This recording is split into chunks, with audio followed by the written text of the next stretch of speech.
Hello, everybody. My name is Beckwith, Paul Beckwith, and a new paper has just been published in the last few days called Increased Frequency of Planetary Wave Resonance Events Over the Past Half Century. This came to my attention via my Facebook friend Jan Umstant. Probably mispronouncing, I'm sorry. Apologize in advance to Jan.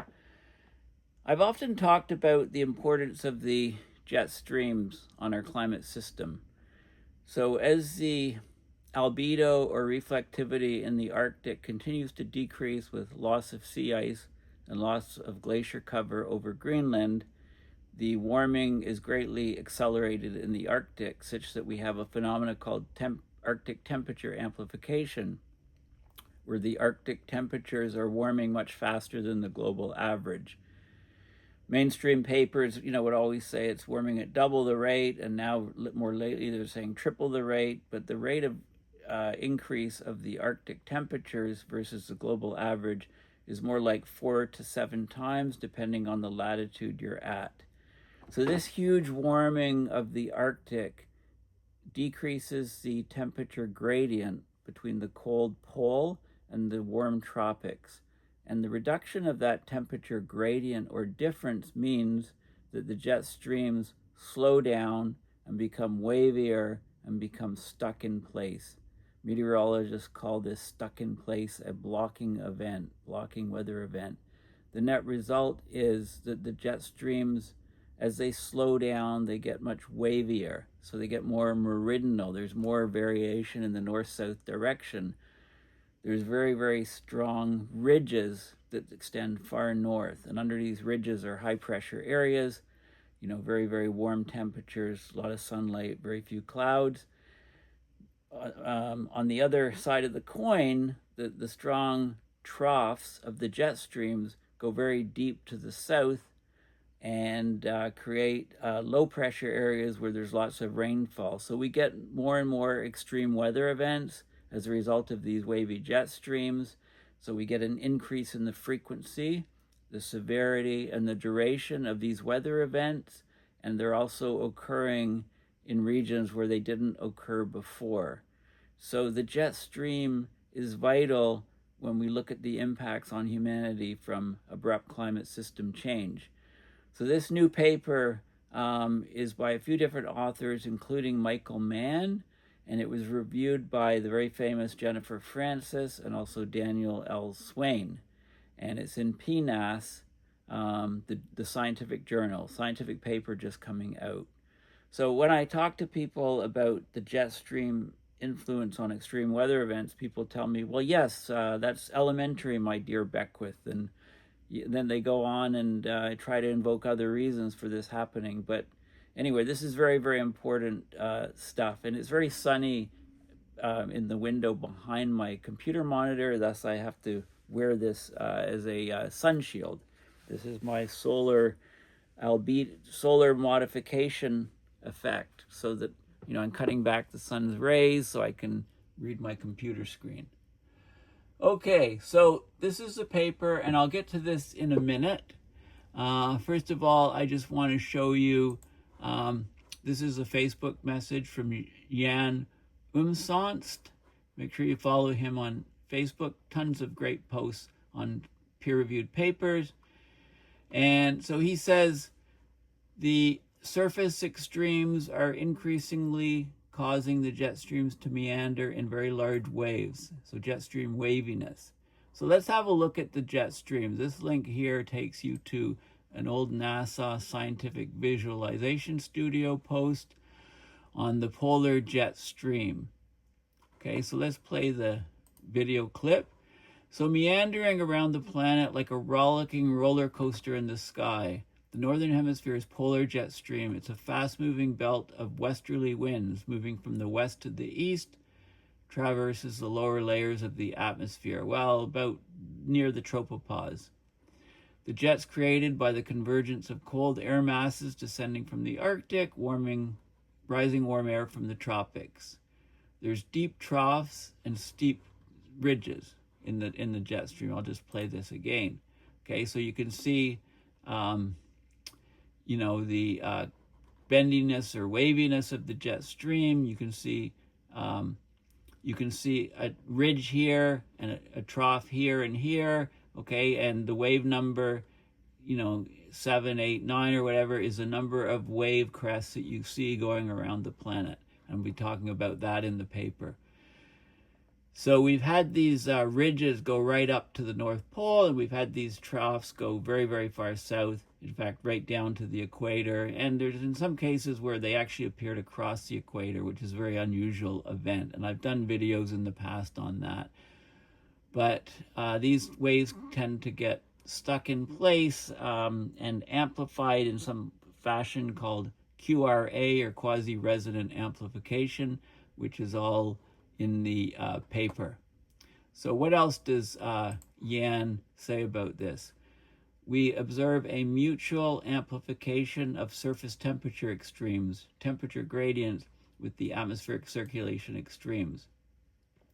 Okay, so the wavier jet streams, under the ridges, they cause persistent surface heat, droughts, and in the troughs, low pressure areas, they cause torrential rains leading to flooding. So we get extreme surface conditions, you know, because of this jet stream wave pattern, and we get persistence. The waves get stuck in place, and we get blocking, is what the meteorologists call it, or persistence. So torrential rains for days at a time leading to flooding, or torrential or long duration heat waves for an extended period of time leading to heat domes and drought. This mutual amplification, you know, and when we get drought and heat waves, then that amplifies the jet streams even more. So it's one process feeds into another, which then amplifies. So the jet streams can cause the heat dome, and then the heat dome can feed back and cause an even more extreme ridge in the jet stream. So this mutual amplification is likely the reason we've seen a tripling of planetary waves with a wave number of 6 to 8. That's 6 to 8 peaks around the planet in the jet stream or troughs. Wavier jets, fast currents of upper air. Okay, so during northern hemisphere summers, boreal summers, we get the jet stream stuck in this mode, 6 to 8, and it amplifies the conditions on the surface. We also have more and more Arctic sea ice being lost. We get weaker meridional temperature gradients, so weaker temperature differences between the polar regions and the tropics. The ridges go often right up strongly into the Arctic, even to the North Pole, bringing heat waves into the Arctic, making the jet stream more prone to disturbances. We're getting a shifting of the convection, I think this convection, yeah, that's what it reads. Convection centers in the tropics. Strong El Niños have a big effect on the jet stream and this quasi-resonant amplification. We're getting heat waves over the oceans and continents, colder than normal areas like the cold blob in the North Atlantic, colder than normal flooding areas, equatorward cold air intrusions going far into the deep south, snow cover losses in some regions. Snow cover is also very important, along with sea ice. We often talk more about sea ice, but snow cover in the northern hemisphere is very important. So we're getting a large increase in extreme weather events in recent years because of this mutual amplification, quasi-resonant amplification of the jet stream. So the paper says a quasi-resonant amplification event is counted as such if high amplitude quasi-stationary planetary waves of wave numbers 6, 7, or 8 are found in the atmospheric wind field in the analysis data. This is the European ERA5 analysis data, becoming more and more important as science is squashed in the US. You know, ironically, you know, Israel has been going after Iranian scientists, and Iran's just retaliated and gone after some Israeli scientists. And then Trump in the US has gone after all scientists, not with bombs, but with just destroying scientific institutions, denying climate change, denying science. And he's going to put the U.S. back into a dark ages 2.0 or 3.0, if he continues to do that. So it's, he talks about the Golden Dome. Well, we had a Golden Dome in the U.S. in terms of extreme weather events, and that's called NASA and NOAA and the National Weather Service. And we've had a Golden Dome in protections to people that were devastated by climate flooding and heat waves, etc. And that was called FEMA, which is also being completely hollowed out. If I didn't know better, I would say that, Trump's working for the other side, for the Russians. Maybe he really was recruited in the 80s by, KGB, who paid for his multiple trips to the Soviet Union in that time frame, all expenses paid. And then shortly after, he had massive loans that were given to him by banks that refused him previously. But anyway, I digress. You can just forget what I said if it annoys you, but I'm just, blabbing away. So we get, with this QRA, quasi-resonant amplification, we get a distinct land-ocean contrast. It's particularly conspicuous in the reanalysis data. So they look at the QRA and they count the events over time, and they found that the number of events is tripled. And in some years, it's even much higher. It's even 6 times higher. A tendency towards a wave 7 pattern in the jet stream suggests a higher tendency for phase locking behavior. So phase locking behavior, you look at phase locking behavior. It happens, frequently in nature. We're talking about waves being locked into place, and it's quasi stationary because it's like a weather pattern might repeat for a week and then something else comes along and then back to the original weather pattern. This is where the weather whiplashing idea comes into. I've talked about this a lot because it's very important. So we're getting phase locking behavior of wave 7. That's associated with heat events over Western Europe. It's also associated with the cold blob over the Atlantic, which is also associated with the reducing speed of the AMOC. So that's reinforcing. You can get a phase locking behavior. You get the cold blob. The cold blob also, can slow. The AMOC can be slowing down, amplifying the cold blob. The cold blob then can feed back in and increasing the phase locking nature of the jet streams over that region. So it's all tied in together. So they looked for the QRA fingerprint, and they see that, they talk about the role of temperature gradients and just, different things to do with the phase locking of the jet stream. So it's very, very important. Increased frequency of planetary wave resonance events over the past half century. Okay, so let's have a look. Let's go have a look at the paper, which was just published a few days ago, June 16th, 2025. Okay, so climate change is increasing the frequency and the severity of boreal summer, that's northern hemisphere summer, extreme weather events. It's also increasing the duration of them, which it doesn't say here, and they're also occurring in places where they didn't occur before, which is not said here. Many of these events, these extreme weather events, are inextricably linked to the phenomena of resonant planetary wave amplification, so jet stream wave amplification. However, due to incomplete knowledge of climate change, of how it impacts these dynamical mechanisms, okay, we're looking at the dynamical system. The system's changing. It's not stationary or static. Combined with limited observational records, so there's uncertainties in the magnitude of how much amplification is going on. So the paper basically finds out that there's been a threefold increase in this phenomena of QRA, quasi-resonant amplification, over the past 7 decades. That's closely tied to the amplified Arctic warming, or the Arctic temperature amplification I've talked about, and also the land-sea contrast. As the jet streams weaken, there's more influence on them from land-ocean contrast and also from topography of the land. We're also seeing more of these quasi-resonant amplification events during the mature phase of strong El Nino events. So when there's an ENSO, happens to be in the strong El Nino state, we're getting more of these QRA events. So this is an important finding because it helps us learn more about human-caused climate change and natural climate variability, how large both components are, and how these things impact mid-latitude atmospheric dynamics and extreme weather events. And this is where most of the world lives, northern hemisphere, mid-latitudes.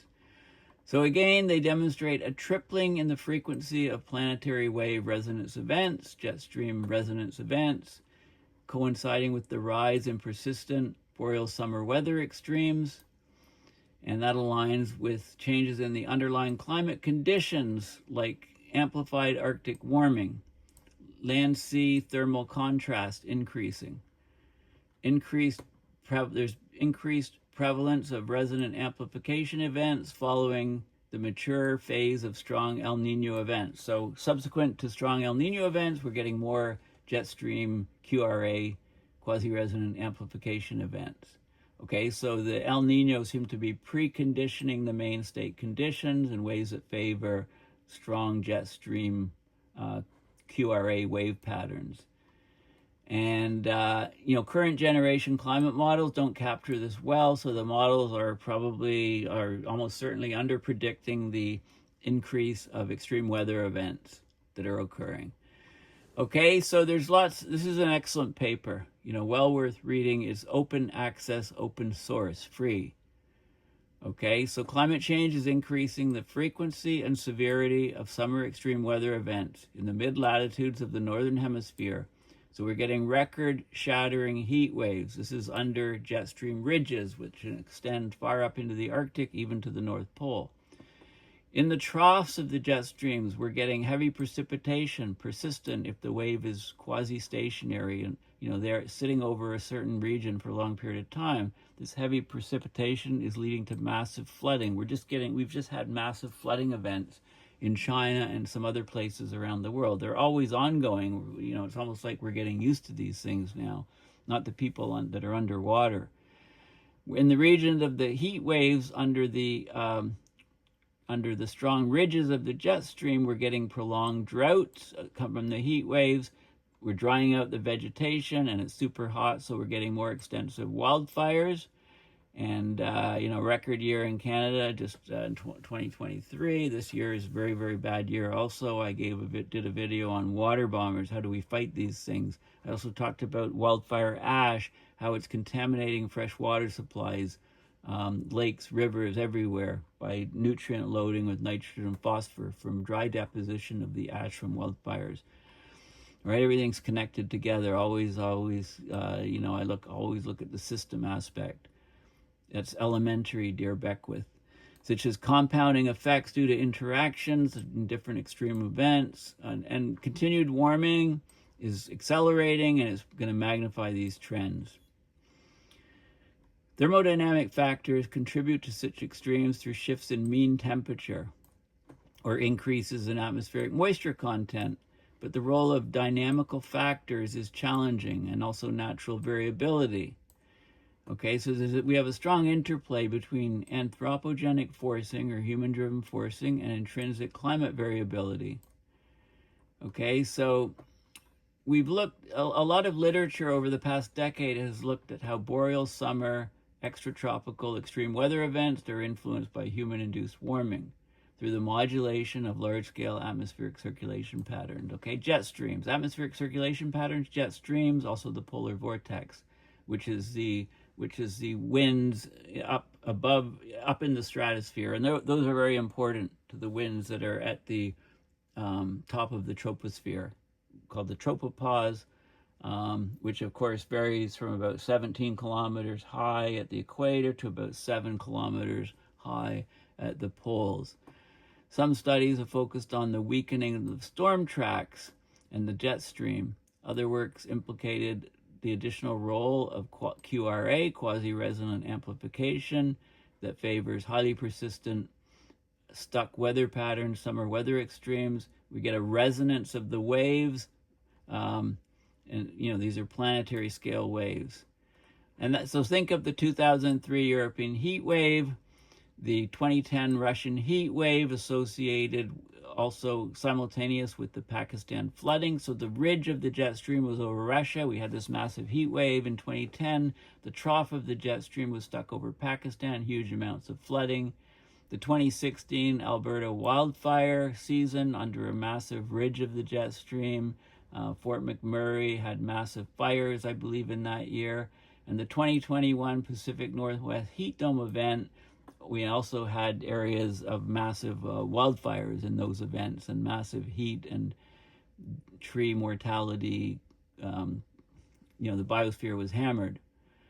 Okay, so the precise role of anthropogenic climate change on observed trends in planetary wave resonance is still being debated, still being modeled and stuff. But we're getting, there's two primary theoretical frameworks for interpreting changes in the boreal summer large-scale atmospheric circulation jet streams. On the one hand, the Arctic summer warming is exceeding the global average, it says by a factor of 2. Again, it depends on how you define the Arctic. It's more like at least 3 now. It's 5 to 7, depending on how high up in the Arctic you are. And this results from in the reduction of the meridional temperature gradient, right? The difference between the polar temperature and the tropics, decreased baroclinicity, weakened upper level zonal winds through the thermal wind relation, and weaker jet streams. They slow down, they get wavier, and you get mid-latitude stationary waves, more jet stream waviness. Okay, so this is very important stuff. There's also a tug of war. The Arctic's warming a lot, and that decreases the meridional temperature gradient. But also the tropics are warming quite significantly, and that tends to increase the temperature gradient and oppose the Arctic effect. So it's like a tug of war effect on the mid-latitude circulation. Okay, so this research looks at the statistics of QRA, the wave resonance events.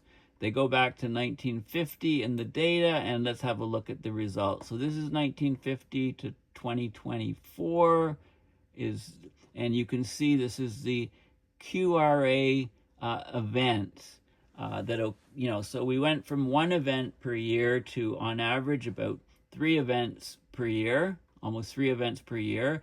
And look at some years. So this year, I think this is 2020, this is 2024, this gray line, this is 2023, 6 events, 6 times more increase. So on average, the trend is to 3 times more. But the fluctuation, the variability seems to be increasing, and we're as high as 6 times. And here there were no events in this year, 2020, what's that year? I don't know, the gray line is 2019. So 2020, it looked like, no events there, 6 events here, and maybe 1 event here. Talk about weather whiplashing from season to season. Okay, and there's the main data sets here. Cowton and Way. Robert Way is a friend of mine. He from University of Ottawa, and he's now a professor at Queen's University. Great guy, yeah. So this was his data set. He was involved in this data set. Okay, so the QRA is increasing. They broke it down into wave 6, wave 7, wave 8. Think of wave 6 as 6 peaks as you go around on the jet stream, around the atmosphere. Think of 6 different peaks, or 7 peaks, or 8 peaks. That's what we're talking about here. You can see the amplitude of these waves the trend is slowly increasing for the amplitude of these waves. So these waves are going further north and further south. The waviness of the jet stream is increasing, and you can see that. There's a lot of variability from year to year, but you can see the trend increasing. ENSOs, it's tied with ENSOs. When there's a strong ENSO event, we're more likely to get a strong QRA event after. Not always. And then temperature patterns, it shows different temperature patterns. So as you go around, you could count peaks and troughs. So they're looking at, what's implications of climate change for the quasi-resonance phenomena? Let's look at so the analysis helps us understand how human-caused climate change is impacting summer extreme weather events. We're getting an increase in these resonant planetary wave events, or the QRA events, quasi-resonant amplification events, that favors persistent summer weather extremes, like a jet stream being stuck. And we've had an increase from roughly 1 event per summer to 3 events per summer on average. 2023, it looks like there was 6 events. There's a lot of fluctuation. So 2020, 0 events. 2023, 6 events. A lot of whiplashing from one season to another, 1 year to another. So I talked about whiplashing on weekly timescales, on monthly timescales, on seasonal timescales, and yearly timescales. So weather whiplashing. So we're getting, the amplified summer Arctic surface warming is having a big effect. The increase in land-sea thermal contrast, a big effect. So we're getting these resonant, stuck planetary wave behaviors.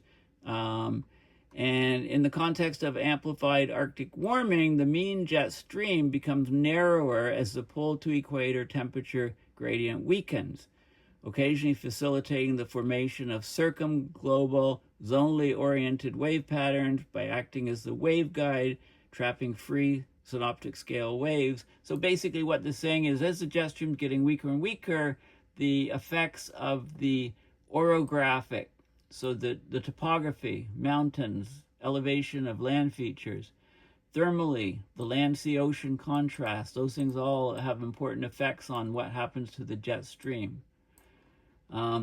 This phenomena generates enduring high-pressure ridges and low-pressure troughs in the jet stream that favors persistent weather extremes. Meteorologists, again, call this weather blocking. The jet stream gets stuck in place. So they looked at historical simulations, and they found a consistent increase in QRA conditions with amplified Arctic warming, right? Arctic temperature amplification. Rapid loss of spring snow cover enhances drying and warming of high latitude land masses, reduction of summer sea ice. Those all play a role in the amplification of the jet stream waves. Okay, so, and ENSO is important. ENSO seems to set up conditions so that the QRA is going to be stronger shortly after it. Okay, so it's a very, very interesting, and there's equations if you want to see, equations of waves, waveguide equations, and so on. Very common equations in physics for any sort of wave resonance activity, whether it be for earthquakes or tuning forks or Tacoma Narrows bridges vibrating, all those sort of things. Any sort of, wave action is a very important phenomena of physics. So anyway, this is a very vitally important paper. I highly recommend that you have a look at it, and make sure you follow Yan on Facebook. And, this is, you can go to Earth Null School and see what the jet streams are doing today and play movies and see how they change with time. Or you can go to Climate Reanalyzer and also have a look at them. They're vital. How they behave is vital to our climate system, how we grow food on the planet, how we get water, why storms go to certain places and not other places. Why we're getting a lot more heat waves and droughts, and on the one hand, and also extreme rainfall events, persistent, causing massive flooding. Okay, so all of this really explains the climate system quite well. Please consider donating at paulbeckwith.net on my PayPal to support my research and videos. And if you want to get a t-shirt, time is limited because the shipping costs are too much. So my son's closing down the t-shirt thing. I just ordered this shirt here myself, and another one on You Can Ignore Climate Change, but it won't ignore you. I think that's very relevant to today. And I'll just give you sort of a heads up on another video I'm going to do, and it's to do with this article here. The 1 trillion climate problem Republicans are ignoring, and is based on a Bloomberg intelligence report on the climate economy. We've had climate-related disasters have driven 18.5 trillion in global spending so far this century. In the US, the costs are approaching 1 trillion per year. Okay, now, and hey, this is Bloomberg Intelligence, those great radical climate people. Anyway, thanks for listening, and yeah, bye for now.